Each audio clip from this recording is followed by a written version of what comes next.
وضو میں چہرہ دھونے کا طریقہ۔ وضو میں چہرہ ایک کان کی لو سے دوسرے کان کی لو تک دھونا ضروری ہے، اس کا صحیح اور عملی طریقہ بتا دیں۔ حامد صاحب انڈیا سے۔ میں نے پورے بیان میں نا، آپ میرا شارٹ کلپ دیکھ لیں، یوٹیوب پہ اپلوڈ ہوا ہے 15-20 دن پہلے، اس میں پورا وضو کا طریقہ بتایا ہے، تو وہاں آپ دیکھ لیں کہ چہرہ کیسے دھویا جاتا ہے۔ ورنہ یہ تو کامن ہی پتہ ہے آپ کو، بھائی پانی لیں، یوں کر کے ڈالیں، چہرہ دھو لیں، بس یہی ہو جائے گا۔ اب کان کی لو کا اگر آپ کو نہیں پتہ ہے تو کان کا تو پتہ ہی ہوگا، کان جہاں ختم ہو رہا ہے وہاں سے، یہ یہاں سے لے کے یہاں تک، کسی کے داڑھی ہے تو پھر یہاں سے لے کے یہاں تک۔ اچھا بھائی، نماز میں جلسے کی دعا، دو سجدوں کے درمیان جلسے میں کون سی دعا پڑھنی چاہیے؟ اس میں جو مختلف الفاظ ہیں، اللہم اغفر لی ورحمنی واستر لی وعافنی وارزقنی، کیا ان الفاظ میں کی ترتیب آگے پیچھے کر سکتے ہیں؟ اس میں گناہ تو نہیں ہوگا؟ حامد صاحب انڈیا سے۔ نہیں بھائی، گناہ تو نہیں ہوگا، لیکن جو الفاظ حدیث سے ثابت ہیں اسی پر اکتفا کرنا چاہیے، خاص طور پہ نماز میں۔ تو اللہم اغفر لی ذنبی ووسع لی فی داری وبارک لی فی رزقی، اللہم اغفر لی ذنبی، اللہم اغفر لی وارزقنی واجبرنی وارفعنی، یہ الفاظ ہیں۔ یہ تو میں نے پہلی جو دعا ہے وہ تو وضو میں ہے، یہ جو دوسرے الفاظ ہیں، اللہم اغفر لی، اللہم اغفر لی وارحمنی واجبرنی وارزقنی، یہ الفاظ ہیں، اور اس سے ملتے جلتے بھی الفاظ ہیں، تو جو بھی کسی کو حدیث میں کوئی بھی الفاظ ملتے ہیں وہ پڑھ سکتا ہے۔ عورت کے بال کیا سطر میں شامل ہیں؟ ہم نے بار بار سنا ہے کہ عورت کے سر کے بال سطر میں شامل ہیں، تو جس طرح مرد کا سطر ناف سے گھٹنے تک ہوتا ہے اور وہ اپنی زوجہ کے علاوہ کسی کے سامنے سطر ظاہر نہیں کر سکتا، کیا عورت اپنے بالوں کو خاوند کے علاوہ یعنی باپ، بھائی اور بیٹے کے سامنے ظاہر کر سکتی ہے؟ عماد خان بھوپال سے۔ دیکھیں، عورت کے بال سطر میں داخل ہیں، مگر غیر محرم کے لیے، محرم کے لیے سطر میں داخل نہیں ہے۔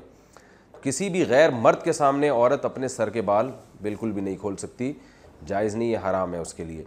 تو عورت کا سطر وہی ہے غیر محرم کے لیے جو نماز میں ہے، نماز میں جن اعضاء کا چھپانا ضروری ہے۔ البتہ باپ بھائی کے سامنے چہرے کے بال کھول سکتی ہے وہ، لیکن حیا کے بہرحال خلاف ہے۔ تو باپ بھائی کے سامنے ہمیشہ سے اچھے خاندانوں میں اصول یہی رہا ہے کہ سر پہ خواتین چادر رکھتی ہیں۔ بہرحال اس کا تعلق ادب سے ہے، حیا سے ہے، کوئی حلال و حرام کا اس سے تعلق نہیں ہے۔ تو سطر میں محرم رشتہ داروں کے سامنے سر کے بال سطر میں داخل نہیں ہے۔ کیا ضعیف حدیث پر عمل کر سکتے ہیں؟ ضعیف حدیث کو فضائل میں کیوں لیا جاتا ہے جبکہ اس میں تو غلط روایات بھی ہوتی ہیں؟ الطاف صاحب گجرات سے۔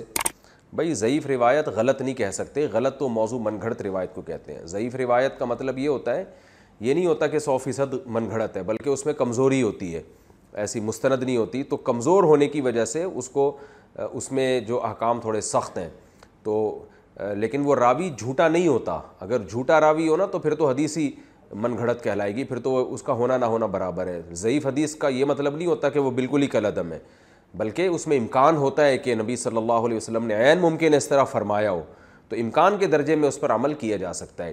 تبھی علماء کہتے ہیں کہ مسائل میں ضعیف حدیث نہیں چلتی، کیونکہ مسئلے کا مطلب یہ ہوتا ہے کسی شریعت کے کسی حکم کو ثابت کرنا، تو کسی کمزور دلیل سے حکم ثابت نہیں ہو سکتا۔ البتہ فضائل میں ضعیف حدیث بیان کرنا جائز ہے، کیونکہ فضائل کا مطلب یہ ہوتا ہے کہ صحیح حدیث سے وہ عمل تو پہلے سے ثابت ہے، تو اب اس عمل کی فضیلت یعنی اس کو مزید اس کی ترغیب کے لیے ضعیف حدیث بھی بیان کی جا سکتی ہے، اور یہ صدیوں سے علماء فقہا بیان کرتے آ رہے ہیں۔